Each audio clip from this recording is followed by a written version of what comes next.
بسم اللہ الرحمن الرحیم۔ تصویر اور آواز کی دنیا کے ساتھیوں،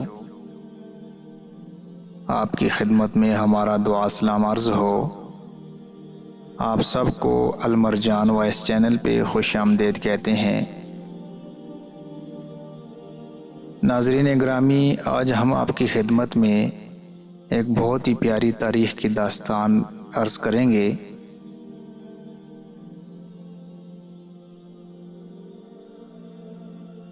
ایک واقعہ تاریخ میں درج ہے کہ پنڈت لالا رام کاسی بنارس کے پنڈتوں میں سے ایک مشہور گھرانہ تھا۔ اطراف ہند سے یاتریوں کی بہت بڑی تعداد پنڈت کے گھر میں ہر وقت جمع رہتی تھی۔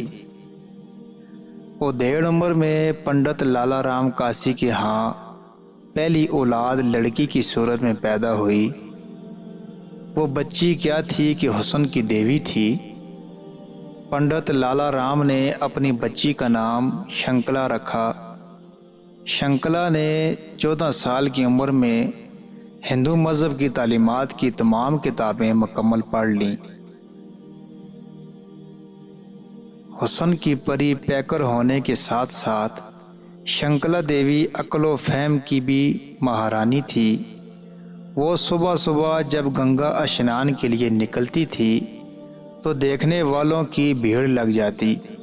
مجال ہے کہ شنکلا دیوی حیا کی وجہ سے آنکھ اٹھا کر بھی کسی کو دیکھتی ہو۔ انہی دنوں بنارس میں ابراہیم نامی ایک شخص کو سلطنت مغلیہ کی طرف سے نیا کوتوال بنا کر بنارس بھیجا گیا۔ یہ شخص انتہا قسم کا ایک عیاش تھا۔ ہر ہفتے کسی نہ کسی خوبصورت کنواری لڑکی کو اپنے محل کی زینت بنا کر اس کی عزت خراب کرتا تھا۔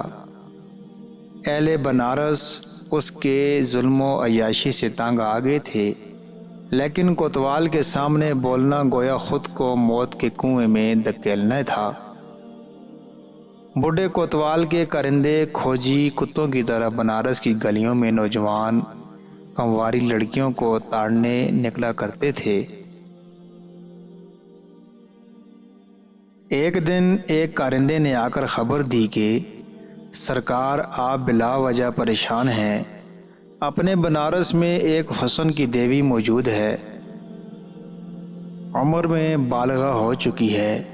سرکار اپنے پنڈت لالا جی کی بیٹی شنکلا کنول کے پھول کی طرح ہے، آج تک اسے کسی نے چھوا نہیں ہے۔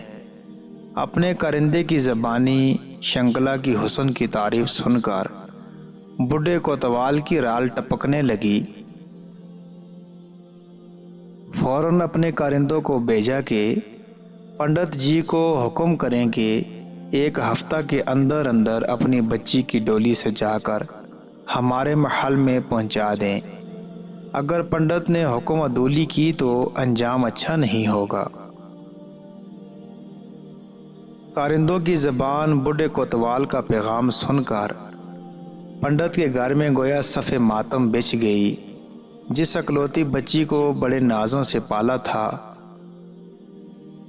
آج اسی بچی کو اپنے ہاتھوں سجا کر زندہ دوزخ میں ڈالنا پڑ رہا ہے۔ بے خودی کے عالم میں پنڈت اور اس کی بیوی کا دل چاہا کہ بھاگ کر گنگا میں چھلانگ لگائیں اور اپنی بچی کی عزت لٹتے دیکھنے سے پہلے ہی اپنی زندگی کا چراغ گل کر دیں۔ شنکلا نے منت سماجت کر کے اپنے بابو جی کو خودکشی کرنے سے روکا اور کہا کہ آپ کوتوال کے پاس جائیے اور اس سے 1 مہینے کی مہلت لیجیے۔ ان سے کہیے کہ مہاراج، ہماری بچی اکلوتی ہے، ہمارے بھی دل کے ارمان ہیں، اس کو ڈولی سجانے کے لیے ہمیں مہلت دیجیے۔ پنڈت کی زبانی خلاف توقع جواب سن کر بوڑھے کوتوال کی تو گویا من کی مراد پوری ہو گئی۔ کہا، پنڈت جی جائیے، تمہیں 1 مہینے کی مہلت ہے۔ مہلت ملتے ہی شنکلا نے اپنے باپ سے کہا کہ بابو جی 2 دن کے اندر اندر میرے لیے شہزادوں کے سے کپڑے، کمر بند، پٹکا اور ایک تلوار کا بندوبست کیجیے۔ اگر اللہ نے چاہا تو مہینے بعد وہ چکی ہی نہیں رہے گی جس سے آٹے کو پیسا جا رہا ہے۔ 2 دن کے اندر اندر شنکلا کو مذکورہ تمام چیزیں پنڈت نے مہیا کی۔ اگلی رات منہ اندھیرے شنکلا بیس بدل کر گھوڑے پر سوار ہو کر ایک اندیکھے سفر کو روانہ ہوئی۔ منزلوں کی مسافتیں طے کرتے ہوئے شنکلا مغلیہ شہزادے کے بیس میں بھارت کی راجدھانی دلی پہنچ گئی۔ جمعہ کا دن ہے۔ بھارت کی راجدھانی دلی کی جامع مسجد میں نمازیوں کا تانتا بندھا ہوا ہے۔ مختلف علاقوں سے علماء کرام، مشائخ اعظام کی ڈولیاں بھی جامع مسجد کے دروازے پر لگ چکی ہیں۔ ہر ایک شخص جمعہ کی ادائیگی کے لیے اپنی جبینوں کو رب کے حضور جھکانے کے لیے جامع مسجد کی فرش پر بیٹھا ہے کہ اتنے میں آواز آتی ہے، سلطان الہند بادشاہ اسلام حضرت اورنگزیب عالمگیر جمعہ کی ادائیگی کے لیے جامع مسجد تشریف لا رہے ہیں۔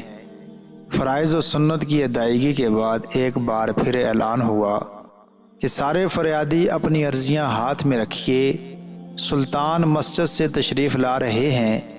ایک ایک فریادی کی فریاد سنتے ہی سلطان جب آخری فریادی سے ملے تو وہ شہزادے کے بیس میں شنکلا تھی۔ حقیقت شناس بادشاہ کو پہچاننے میں دیر نہ لگی کہ شہزادے کے روپ میں میرے سامنے ایک جوان خوبصورت لڑکی کھڑی ہے۔ بادشاہ نے اپنے محل سرا کے خادم خاص کو حکم دیا کہ اس فریادی کو ہمارے دربار میں لے آئیے، اس کی فریاد ہم وہاں سنیں گے۔ شنکلا جب سلطان کے دربار میں پہنچی تو بادشاہ نے حکم دیا کہ سارے درباری باہر چلے جائیں۔ جب پورا دربار خالی ہو چکا تو سلطان نے اپنی چادر دیتے ہوئے کہا، بیٹی بچیوں کو زیب نہیں دیتا کہ وہ شہزادوں کا روپ اختیار کر لیں۔ کہیے کیا فریاد ہے آپ کی؟ شنکلا نے روتے روتے اپنی پوری داستان سنا دی۔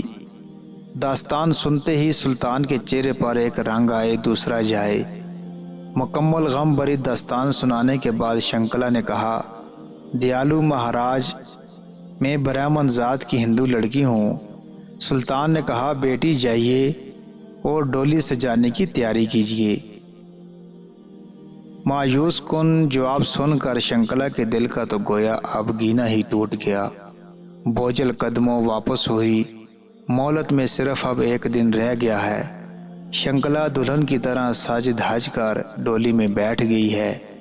بوڑھے کوتوال کی آج خوشی کا دن ہے۔ وہ اپنے مونچھوں کو تاؤ دے کر تخت پر بیٹھا خوشی سے پھولے نہیں سما رہا۔ آج اس کے حرم سرا میں شنکلا جیسی حسن کی دیوی داخل ہو رہی ہے۔ بڈھے نے اعلان کیا، جب تک میں فقیروں میں روپیہ پیسہ نہ لٹاؤں تب تک شنکلا کی ڈولی حرم میں داخل نہ کی جائے۔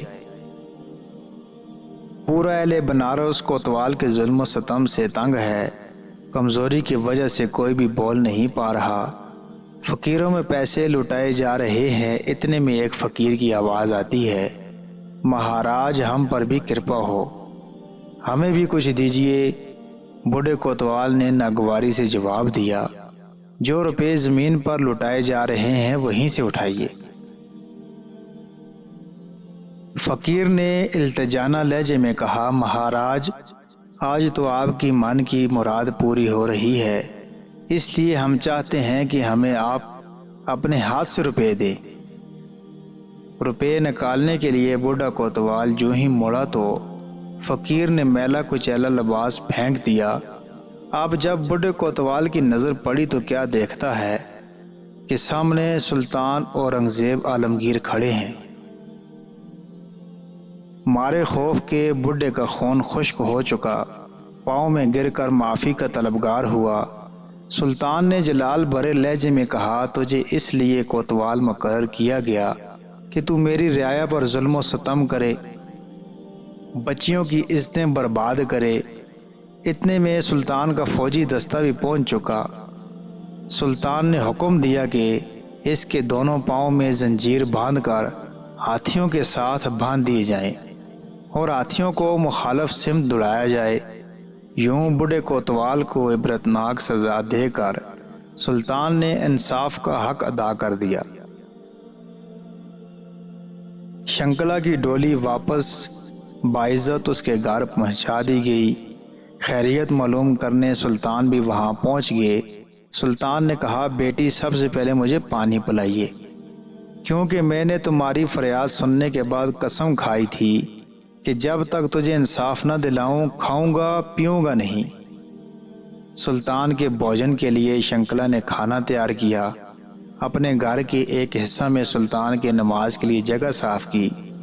جس جگہ سلطان نے دوگانہ ادا کیا، شنکلا کے باپ نے اس جگہ کو مسجد کے لیے خاص کر دیا۔ سلطان نے چاندی کے پتھر پر ایک حکم نامہ لکھا کہ اس مسجد کا انتظام یہی ہندو خاندان والے سنبھالیں گے۔ دہریرا نام کی یہ مسجد آج بھی گنگا کنارے اسی جگہ واقع ہے۔ یہ تھا اسلام کا نظام انصاف، ایسے ہوتے تھے مسلمان بادشاہ۔